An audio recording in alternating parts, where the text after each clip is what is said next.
នឹងបោសតសិលយកចង្ហាន់ប្រគេនប្រសង់បន្ទាប់ពីសុំសិលមកគឺប្រគេនចង្ហាន់ដល់ប្រសង់សូមញាតិញោមពុទ្ធបរិស័ទទាំងអស់ចូលរួមអនុមោទនាបានទាំងអស់គ្នាសូមអនុមោទនា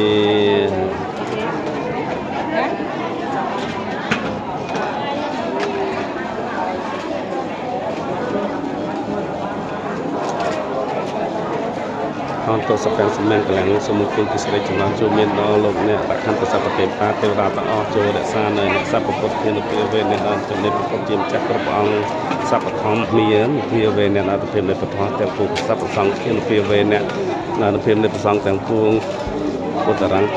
ពុទ្ធរតនធម្មរតនសង្ឃរតនតនរតនអនុភាវេអ្នកដានភិបនៃពុទ្ធធម៌ប្រសង្ឃសោតហោនិរន្តរសូមសិរីទុស្ដីទាំងឡាយកើតមានដល់អ្នកទាំងអស់គ្នាគ្រប់ពេលក៏មិនមានចន្លោះឡើយសូមអនុមោទនាថ្ងៃបោសតសិលទាំងអស់គ្នា